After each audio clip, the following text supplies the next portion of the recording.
Welcome, friends, to another edition of Economic Update, a weekly program devoted to the economic dimensions of our lives. Income, jobs, debts, burdens for ourselves, for our children, issues, events, trends.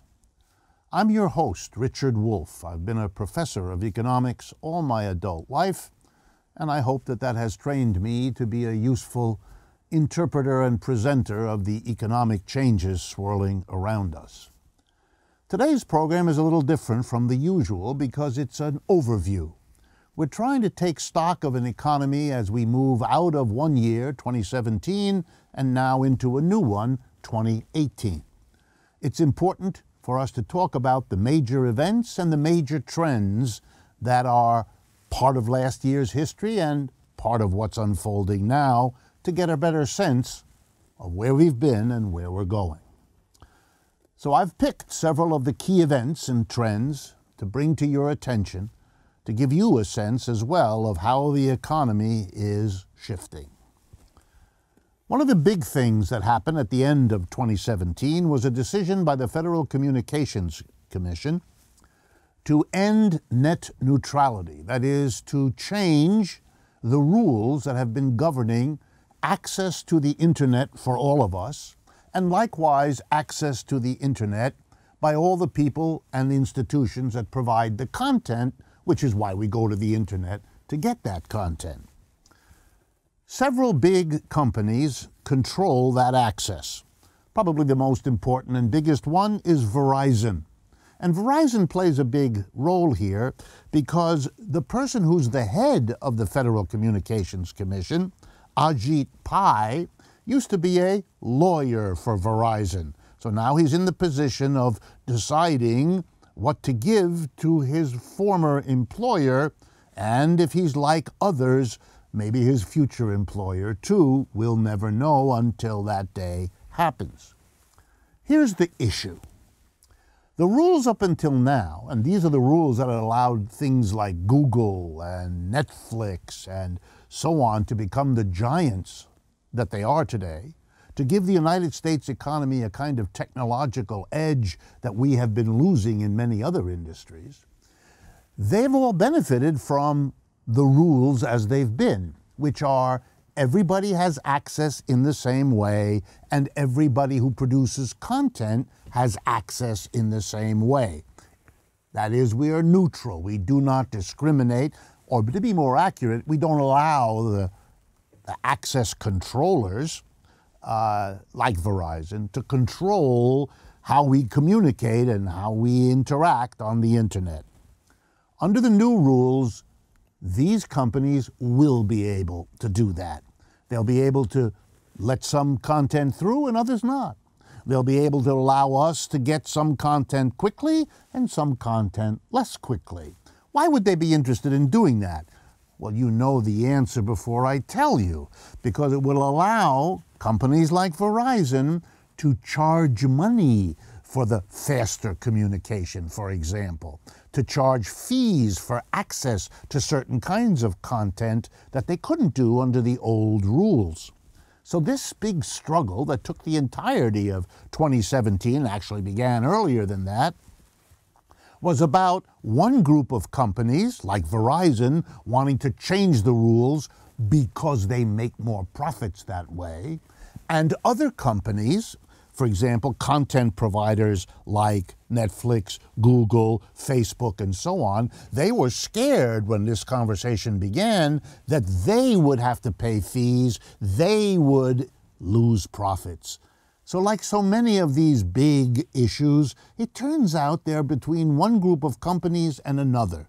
Companies that stand to get more profits by a change, and companies that stand to lose, and they're fighting it out to get the government to decide. And as they fight, it's useful for them to get the public on their sides. So one side tells us all kinds of good things will happen to the public if only we do what they want, and the other side gives us the counter-argument. Wonderful things will happen to us if we do what they want, and we're supposed to choose between them.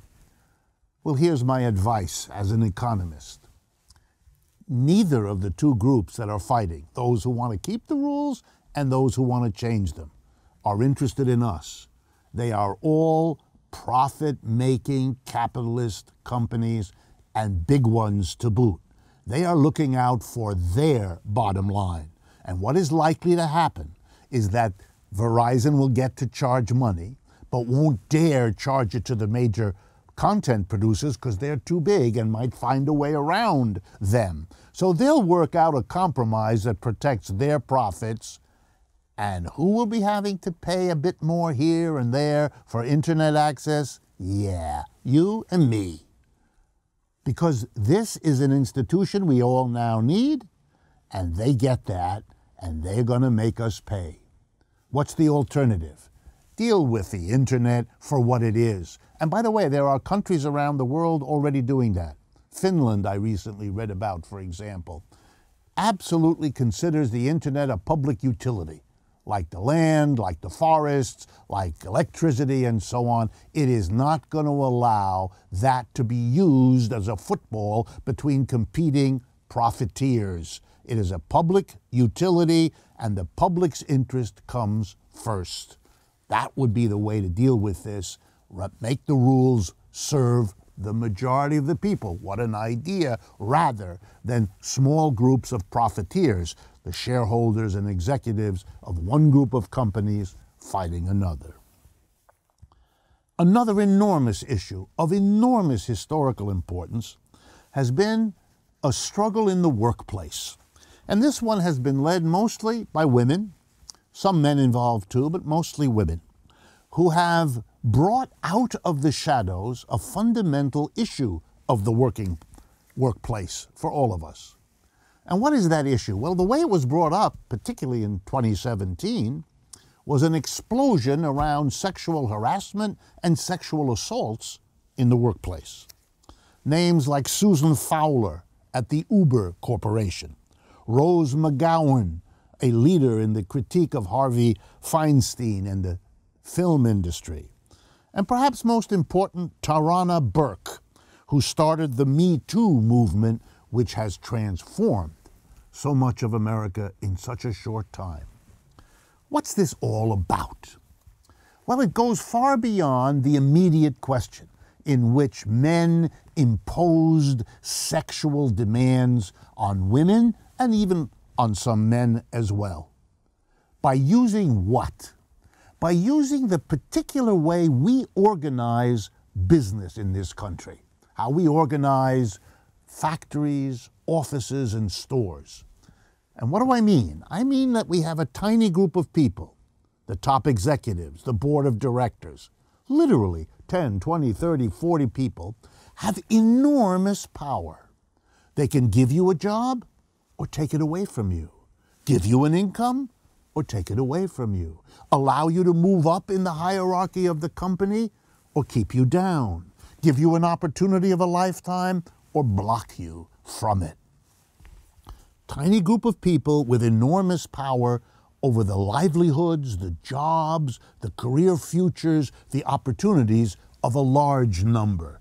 Does that sound democratic? No, it doesn't, does it? And guess what? Which should come as no surprise. If you give that kind of unequal power to a few, you're literally creating the opportunity for them who have that power to abuse it, to make demands on people below them to meet their needs, sexual but not sexual too, or else risk losing a job, or else risk losing promotion, or else risk losing the opportunity. The fundamental issue brought by the women in particular who have said this has got to stop goes far beyond the immediate demand, stop sexual harassment on the job. Important as it is, crucial as it has been, because what these women are doing is calling out the hierarchical structure of the workplace for everybody. Why do we allow a small group of people to have that kind of power over a large group with no return power? That should have been the problem all along. And particularly in a country that fashions itself democratic, If democracy is a valuable thing, then it belongs in the workplace, from which it has been excluded from the earliest days of our society. We're not a democratic society if we mean to include the workplace, which is a remarkable kind of thing to say in a country that calls itself democratic and where most people spend most of their adult lives at work, in the workplace. The women are teaching us that there is an inequality that has horrific personal consequences. And you know, while the suffering you go through if you are sexually harassed or assaulted is unquestionable, there's lots of other kinds of suffering that are very similar. A career denied, a career broken, a job lost, a family dislocated because someone with power has the ability to do that to you. And the solution comes immediately. If we had worker cooperatives as the basic way we organized jobs, if when you went to work, you went into a community run democratically, where everybody who is an employee is also an employer, where the people who work are their own bosses, working to divide the labor amongst themselves, everyone holding everyone else accountable. You're not then going to have a few people in a position to extort things out of other people. You don't even have the employer-employee dichotomy. Nobody's in a position to abuse another as a worker because everybody who's a worker is also an employer, and everybody who's an employer is also a worker. Hiring and firing is a collective decision, not one that is concentrated in a few people. You know, in the human race, if you go back and you read about kings and emperors and czars, people who had power in a whole society, rather like the power that a board of directors has at a workplace, you will remember that you read about things like concubines and harems and all the ways that those kinds of people, kings and emperors, abused, including in sexual ways, their authority. We got rid of kings. And part of the reason was we didn't want that kind of authority. No government that isn't accountable. Well, if it's going to be a government that has to be accountable to the people, what about the government inside the workplace? Why isn't it accountable? Why haven't we set up the institution, the democratic working out of the big decisions, so that nobody is in a position to abuse? Last point on this, that this struggle by women across America has brought home. This is not a problem that's going to be solved by telling people not to misbehave. Let me remind everyone that a few decades ago, when we had a big drug problem in this country, we had leaders saying that the important thing to do is to turn to the people abusing drugs and say to them, just say no. Well, we've tried that. 30, 40 years. Our drug problem today is worse than it was then. Telling people to just say no doesn't work. Telling people not to sexually harass or abuse others, not going to work either. You have to change the way people are connected, how they relate to one another, to stop this from happening. And going away from a hierarchical, top-down, undemocratic workplace to a collective community workplace where everybody's accountable to everybody else is a way to reorganize society so neither sexual nor other kinds of abuse are driven by a system that reproduces that kind of behavior, as these women in 2017 have taught us so well. The next bizarre event of 2017 can be called the Bitcoin explosion. What was that about? Well, let's talk first about the reasonable side of it. As you all know, money is something that is basically produced by governments and also produced by banks in the normal way that banks do business. But the banks set up their money by creating checking accounts and so on, using the government-issued cash. In this country, the dollar bill, the $20 bill, the $100 bill, and so on. It has always, therefore, been a fantasy of all kinds of people. Why can't we have other kinds of money, multiple sources of money? And you know, in the United States, as in most other countries, we did that for a while. The early years of the United States as an independent country had money coming from all sides. Different states had money. Sometimes different counties within states issued their own currency. If you were doing business and moving, say, from Maine in the north to Maryland or Virginia in the south, you as a business person would traverse regions with different money, and you'd have to exchange the money from Maine for the money from Massachusetts, and then that money with the money from New Jersey, and that money with the money from Delaware, and so on. And then we unified all that into one money, and that always left the question, gee, how would it be if we had multiple sources of money again? And you know how unkindly the law looks upon people who take it into their own hands to do that, by counterfeiting money, for example.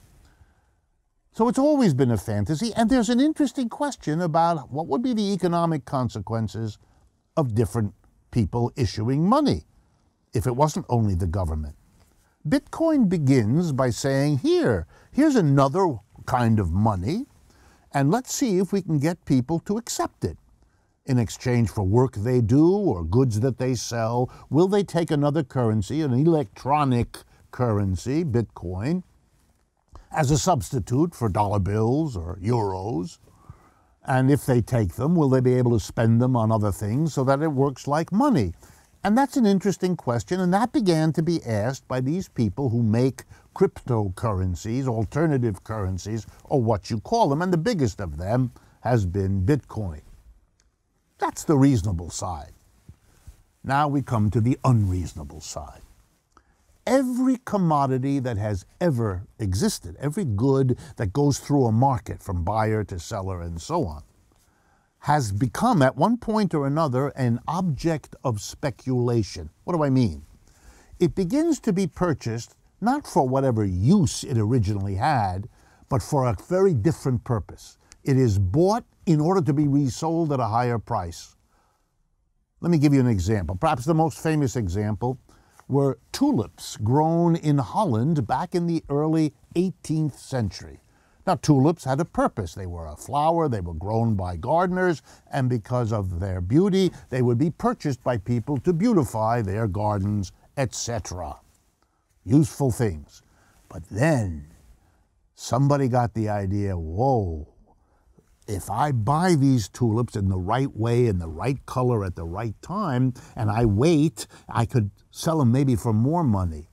And that person did it, and everybody noticed, wow, he bought them for 10 and sold them for 20. Maybe if I buy them for 20, I'll be able to sell them for 30. And they did, and that brought more people in.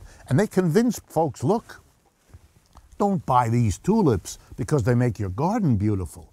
Buy these tulips because you're going to get rich quickly. And you know how and why? Simply because if you buy it, it's going up and you'll be able to make money by selling at a higher price. And how will you be able to do that? By convincing the person you sell it at a higher price to that he or she can do the same. And it's just an upward and onward spiral. That's what happened to Bitcoin. It went from something worth a few hundred US dollars to something on the order of 20,000 or more by the end of 2017. And a lot of people made a lot of money buying and reselling at a higher price. That's a speculation. It happened to tulips, it's happened to gold frequently, it's happened to almost everything. All you need is to get enough people to believe that they can resell at a higher price, and then it gets going and it becomes a self-fulfilling prophecy.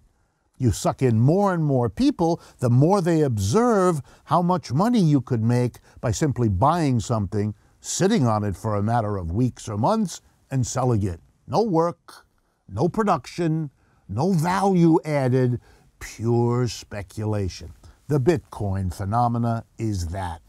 And like every other speculation of its kind, it ends badly.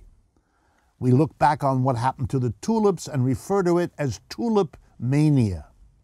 Finally, as the price went higher and higher for tulips, it got to a point where the risk was too high. The amount of money you would have to spend to buy tulips was so enormous that the risk that it might not go up simply was too frightening.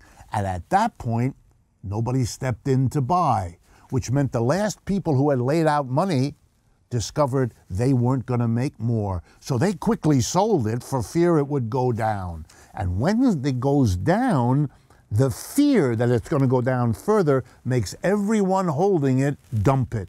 And the price goes down as fast or faster than it went up. Everyone thinking of playing with bitcoins has to understand this is just another crazy speculation, which is one of the side effects that can be so disastrous of the institution we call the market, and has to be weighed when we wonder whether there might not be better ways to distribute resources and products than buying and selling them, given the potential at any time for the kinds of crazed speculation Bitcoin has been seen to go through. Before turning to our remaining updates, I wanted to remind you that we have two websites that we ask you to make use of: rdwolff with 2fs.com and democracyatwork.info. These are websites available for you, no charge whatsoever, 24/7. There are ways for you to communicate with us, to follow us on Facebook, Twitter, and Instagram, and basically to become a partner of what we're trying to do. Help us reach other people. Make use of what we put up on there. And I want to address particularly those of you who are listeners to our program on the radio, that if you would like to see this as a television program, the best way and the most helpful to us would be to go to patreon.com, Patreon, patreon.com/economic update, and follow us in that way. A trend across 2017 is continuing into 2018, has been going on for 30 years now. And that's the growing inequality in the distribution of income and wealth. There is no end to it. In fact, it looks and feels sort of like a speculation a la Bitcoin. What do I mean? As more and more of the wealth of the world is concentrated in a few people at the top, and this has been going on across the board, North America, Western Europe, China, India, it's unbelievable how it is everywhere. The only thing these countries have basically in common is the world capitalist economic system, of which they are all an enthusiastic part these days. And it's the capitalist system that is producing and sustaining this rising inequality. It is a very serious thing. And the connection between that and Bitcoin is easy to pinpoint. The more you concentrate wealth in the hands of a few, the less the purchasing power of the many. So the few have all this wealth, but they don't invest it in producing goods and services because the mass of people can't afford to buy it. The very inequality destroys itself, and eventually it blows societies up. We have leadership in the world that has been bought and paid for by the people at the top with the wealth, which is why nothing is being done to undo it, to reverse it, even to stop it. We have the kind of society inequality now that resembles people on a train rushing towards a stone wall. They see it, they know it, but they can't seem to stop it. There's something unspeakably tragic about all that. Having said that, I want to point out that Europe is in a different place. Europe has lost an entire decade. From 2007 to 2017 is a lost 10 years. The European economy collapsed along with the world capitalist system in 27 and 28. And it hasn't recovered until now. And everybody's excited that there's some recovery actually happening in Europe now after 10 years of decline, of lost production, of lost jobs, of destroyed lives. Countries like Greece, Italy, Spain, Portugal are living in an economic downturn that they're only beginning to emerge from. And I, of course, welcome that economic conditions are improving in Europe. And it's not only good for Europe, it helps the United States and so forth have less economic suffering. But let's be clear. We are recovering from a system that produced 10 years lost. For people who lived through it, those are not recoverable. For people whose homes were lost, and they number in the tens of millions, they'll never recover from this. The effects of this will last lifetimes. Educations that were destroyed, governments that were destroyed, wealth of a society that was destroyed. Capitalism is a fundamentally unstable system, and we've just come through a 10-year collapse. Even if there is a recovery, what are we doing keeping a system that works like this? Are we waiting for the next calamity, the next 10-year collapse? The time to act is now. We know the system is unstable. We've just lived through it. The last economic update we have time for today has to do with something that struck me. The state of California has had a very serious time, 2017, particularly, with fires. Fires in the north of California and fires in the south. You may not know it, but an army, a small army of thousands of firefighters are needed to control these fires and prevent them from doing more damage than they already did. What you may not know is that somewhere between 7 and 10% of the firefighters in California are prisoners from the prison system of the state of California. I began to look into this when I was told of the difference in what they are paid. If you're a regular firefighter and you're hired, you get paid from $10.50 per hour up to $41.34 an hour for your work, which is arduous and dangerous and so on. If you are a prisoner, you get paid $2 a day plus $1 per hour. Folks, that's slave labor. That's making use of people who are not free and paying them very little. It's only possible because the 13th Amendment of the United States Constitution, which outlawed slavery, made an exception if you are being punished for a crime.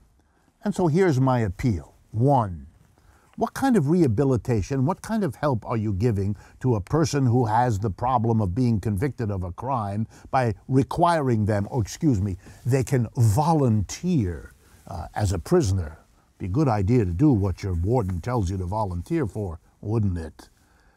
What are you doing by imposing slavery on people? And my second question is, why do the working people who are not in jail permit this? Those people being paid very little are taking the jobs of people who could and should be paid appropriately for such difficult and dangerous and socially important work.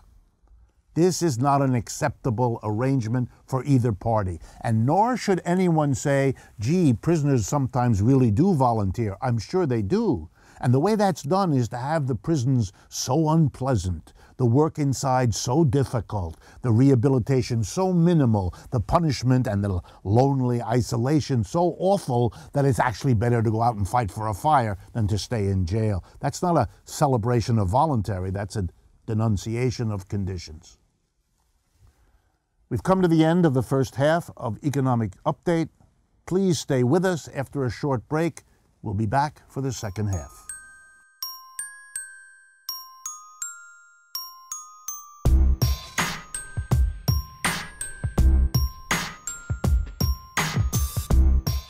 Welcome back, friends, to the second half of Economic Update for this special program which looks at the transition from 2017 into 2018 in terms of major events and trends that have shaped the economic system we're living with and that give us a pretty good idea of some of the big issues waiting for us.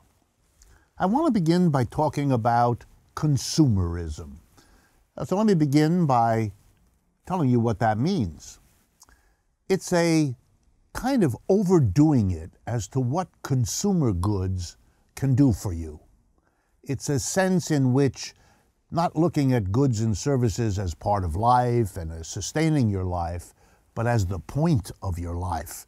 It's what ministers and rabbis and priests often rail against when they say, don't be too materialistic. Remember that other parts of life are just as important as the quantity and quality of goods and services you get. The relationships you have with the people you love, the relationships you have with the people you work with or encounter or are neighbors and so on. All those indefinable but crucial parts of life that really have to do with relationship in the largest sense of the term. Well, why is it often that people tell us to avoid or to beware of consumerism? Why do people overvalue consuming, buying, going to the mall, going to the store, accumulating objects? What's that about? Is that some sort of basic human failing? Is it some part of the basic human nature we all share? I don't think so. I think it has to do with a particular economic arrangement in our society, and it's that I want to talk to you about. And I'll admit, I was struck this last Christmas season, Christmas 2017, by what struck me as an unusual intensity of people wanting to go and buy things, give them to one another, which is a generous impulse. But there was this notion of the buying and the getting and the consuming as a kind of what? Kind of meaning of life, a kind of reward at the end of the year 2017 for all of the work that it took to accumulate the money with which then to buy all the goods. What's that about? And how do I link it to the economy? The answer has to do with the way our economy is organized, something that I talk about every chance I get. And here I mean how we organize labor and the reward to labor. Here's what we do. We say to the mass of people, you must have a job. You must come to work Monday to Friday, more or less, at a certain hour, 8 or 9 in the morning, and stay until 4 or 5 in the afternoon. And while you're at the workplace, you are to do this kind of work in this kind of way with these kinds of tools and equipment. And when you're done, the work you've created, what your mind and your body have been able to help you produce, belongs instantaneously to somebody else, your employer. Even if that employer, the board of directors of your company, for example, are people you don't know, people you never see, these are the people who get what your work produces. Well, you would be forgiven, and it would be very easy to understand that somewhere inside you, and somewhere inside all working people, is a sense that there's something wrong here. That if I have used my brains and my muscles to help create something, then in a way, I've poured myself into it. And that ought to give me some say, not exclusive, but some say, into what is done with the fruits of the labor I have performed. It is in some sense part of me, and in some sense I'm part of it. But it's not the way our system works, is it? The worker who helps to produce everything goes home at the end of the workday and has no rights whatsoever over what he or she has helped to produce. And that causes trouble. You may not be aware of it. It may not be psychologically possible for you to face what you're losing. But you feel just as upset as the little child in the sandbox playing with a little truck until another little child comes over, yanks the truck away, and goes plays in another corner. Something has been taken from you. Something is no longer yours or under your control. You can't even play with your truck. Is it really yours? These kinds of issues don't go away when you grow up because they're reproduced in the workplace. You all know this. What's the compensation that is given to workers who work all day, pour their brains and muscles into something, and then lose it to somebody else who didn't work on it the way they did? The answer is your payment, your wage, your salary. You are taught from early on in your life that this is a reasonable exchange. You come, you work, you create, you give. And you get what? Money, the means of consumption. Consumer is the part of you that is the reward for the labor.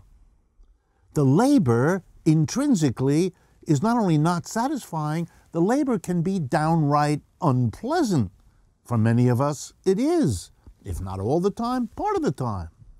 But we offset the displeasure, the pain, the loss of time at work by saying to us and being told all our lives, yes, but you're going to be able to consume. Consuming is the reward for labor. Now, hidden in this arrangement is an assumption that labor is likely to be, and kind of is acceptable to be, a drag, unpleasant, unwanted. The negative, which is offset, which is compensated by the positive of consumption. If you grow up in a society like that, if you live your life in a society like that, of course you will be driven, sooner or later, to overvalue consumption. It's literally the good side. You work all day so you can go to the mall in the evening. In the transition from the unpleasant part of the day to the consuming part, you have an interlude which you call your happy hour. It's a way of recognizing that the previous 8, before the happy hour begins, were the unhappy hours. In the field of economics that I've spent my lifetime teaching, here's how it works. Labor is considered in economics, this is how we teach our students, to be a disutility.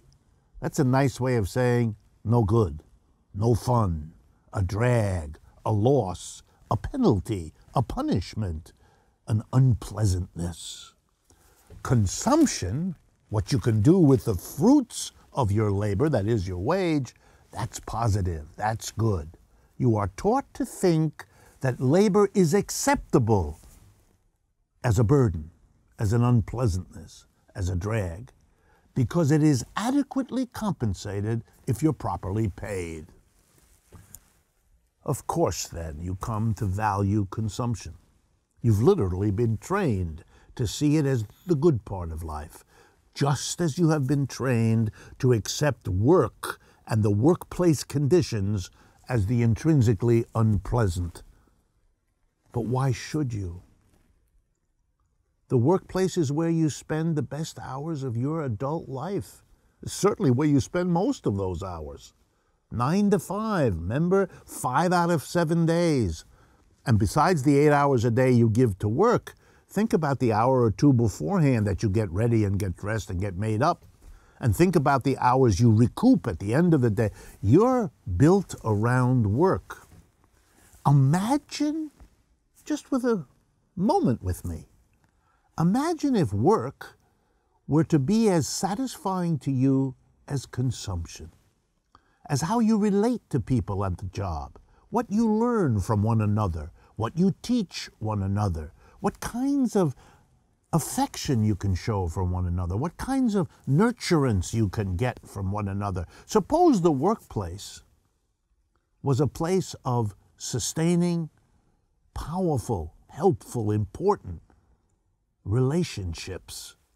And suppose it was necessary that work be organized that way, and here comes the big point, because what the relationships are at work are at least as important to the quality of your life as what you can buy in a store with what you are paid. Why did you or I or anyone accept that you can be made to work 40 hours a week at an unpleasant, unsatisfying job, but should say nothing about it because you got paid and could consume? It's as if I can quote the Bible, I had to remind myself that human beings do not live by bread alone. Bread is consumption. That's not all life is about, to be able to consume. The quality of the work life ought to have been, ought always to have been, every bit as important as the payment for it. To give up on the quality of life at work is to give up on a major part of your life, and there's no reason to do it, because making the quality of the work life better for what is the vast majority of people, working people, is more important than making profits for a few. And that's why the quality of work is bad in so many places, because it's profitable for the few. But it is much more important to make it meaningful for the many. A genuine democracy, a genuinely democratic economic system would do that, would have done it long ago. Another big change from 2017 to 2018, we might call a gathering revolt. What do I mean? The last 30 to 40 years have been a time, as you have already learned and we've discussed on this program many times, a period of rising inequality, concentration of wealth in very few hands, extraordinary instability, the crash of 2008 being the culmination, and so on. And the two big parties in the United States, Republicans and Democrats, and the two big parties in many other countries where they have that kind of a system, or multiple parties if they have more, have basically presided over an economic system that has performed really poorly for the mass of people. We now have, in the United States, for example, a level of personal indebtedness completely different from what existed 30 or 40 years ago. We are indebted for our homes, we are indebted for our cars, we are indebted through our credit cards, and now we have the indignity of having subjected our young people trying to get an education to loading up on debt as well. The rich get richer and we get debts. A revolt is building. A revolt against this system, and a revolt against the political forces that have presided over a system that has worked so badly for so many of us. Where are the signs? I want to go through them with you because they're going to be a big factor in this year, 2018. I'll start with England, even though I could start anywhere. A radical socialist left-wing politician, Jeremy Corbyn, the head of the Labour Party, first gets elected to the head of the Labour Party, a very different kind of leader from, say, Tony Blair of a few years ago. And he goes from someone laughed at by the press to someone currently, early in 2018, looking like the likely next Prime Minister of England. What's that about? It's about millions of the citizens of the United Kingdom in a kind of revolt. Revolt not only against an economic system that is not treating them well, that is making them fall further and further behind a terribly rich and very small minority, but also angry at the old leadership of the Labour Party, at the old leadership of the Conservative Party and its current leadership, Theresa May and so on. This is a revolt.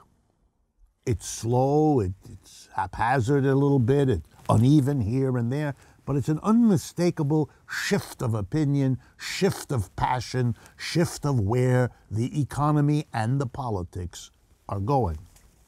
You have the same thing in the United States. A disagreement with and a disinclination to follow the old leadership of the Democratic Party, the Clintons, for example, or the old leadership of the Republican Party, the Bushes, for example. The people who were in power are now losing it in their respective parties. Moreover, the people coming up are people who explicitly say they will be different from what happened before, whether it's Mr. Trump on the right or Mr. Sanders on the left. Their whole campaign is a revolt against the old establishment.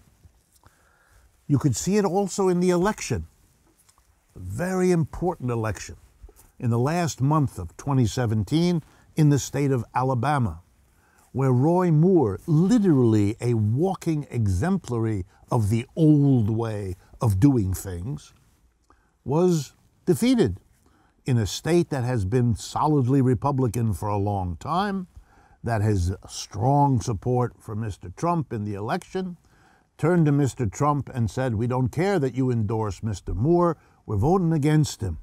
We're sending a Democrat, not a Republican.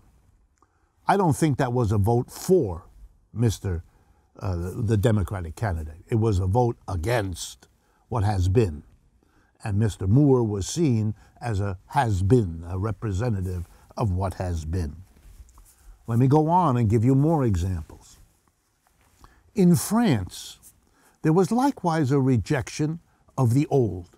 The government in 2017 that fell was a government of the Socialist Party, which was the major opposition party, roughly equal in France to what the Democratic Party or the Labour Party is in the United States and the United Kingdom, respectively. He was voted out because the French people were disgusted by the socialists, particularly because they had promised to be socialists in the sense of not having a system that made the rich richer and everybody else poor, and they didn't deliver. They delivered actually more of the same old, same old. And if you promise to be really different and you really deliver no difference at all, people can get very angry at you. And the French people voted out the socialists. But here's the interesting thing. They didn't vote in the traditional conservatives. The traditional conservative candidate in the last election was exposed during the campaign for having arranged no-show jobs at very high salaries in the government for his wife and children. And as that became well known, you had the kind of disgust of the French people turning against this traditional right-wing conservative leader. Fillon was his name, with the same anger that they had turned against the socialists, which allowed a newcomer whose only claim to fame was, I'm a newcomer, I'm different from them, to win the election. That's Mr. Macron. But the fact that he got in that way is closely connected to the fact that his popularity in the first half year of his being there has collapsed. No one likes what he has to say. He doesn't really offer anything new at all. He's more of the same old, something that has happened to Mr. Trump as well. There's a revolt. People want something new and different. They don't want a capitalism that works as badly for the majority as it now does, and they don't want the politicians associated with that. So there's a revolt brewing. And I think it's going to shape the economics and the politics very profoundly. And that leads me to my third topic about something that happened in 2017 and is roaring into 2018 as well. And this goes by a peculiar name, populism. We are told that we are in an age of populism. Trump is a populist, and Bernie Sanders is a populist, and Corbyn is a populist, and many others are getting that name. What is this about? What does populist even mean? Well, I suppose if you look it up in the dictionary, it has to do with people, because that's what populist refers to. And there is a glimmer there of what I've just been talking about, that there's a revolt of the people emerging. They are angry. They have been ripped off, they feel, for a long time, and it's only getting worse. And they don't see in the regular politicians any sign of recognition of this problem and doing something about it. So the people are angry and they're demanding change, and they get called populist. The trouble with the word is it covers an immense array of very different diagnoses of what's wrong and correspondingly different directions for how to fix it.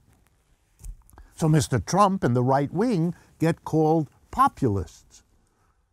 Marine Le Pen in France, whose own platform is about getting rid of immigrants, is a populist.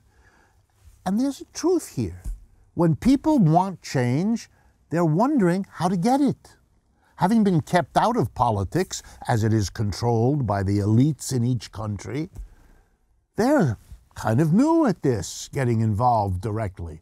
Before, they either ignored it or they went and voted the same way each election, the way their parents had and their people around them have. But now there's a question.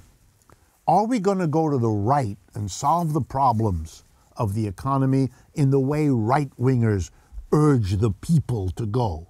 And we know what that is. Be angry at the immigrants. Be angry at the poor. Be angry at the government. Standard moves of the right wing. Organize the people, direct the people, stimulate the people, enrage the people, and aim at these targets. Immigrants, the poor, minorities, the government, and maybe women, who knows? You all kind of know it's a very old story. And on the other hand, there's the left, which says, no, no, no. It's not the immigrants that's your problem. And it's not really even the government, because the government is what it is because we allow an economic system to concentrate all the wealth in a few hands who then, of course, pick and fund the politicians they want. So if you're angry at the government, it's like getting angry at a puppet. Why be angry at the puppet? You want to get angry at the hand that manipulates the puppet. You want to be angry at the economic system that gives so much wealth and therefore power to so few at the top. And so the left says to the people as they get involved, make allies out of the immigrants, make allies out of the women, make allies out of those that are marginalized, those that are kept out, to together become strong enough to change what matters, which isn't the government so much as it is the system to which government always responds. If you change who has the wealth, and if you change who runs the businesses, the government change will follow as the night does the day. And so there's a struggle going on across 2017 in all the candidates and elections I've already listed to you, and many more that we don't have the time to, and it's going right into 2018. It may well be called the year of populism exploding, and 2017 was the year of the gathering storm of the populism. If you mean by that, the emergence into public political life of millions of people who had been kept out, who had lost interest, who hoped somehow the economy would take care of everybody without their having to get involved, because they could see that politics was often a sleazy, if not a dirty game. Well, they've waited a long time. It isn't getting better. So now, yes, they're getting involved. And some will go to the left and some will go to the right.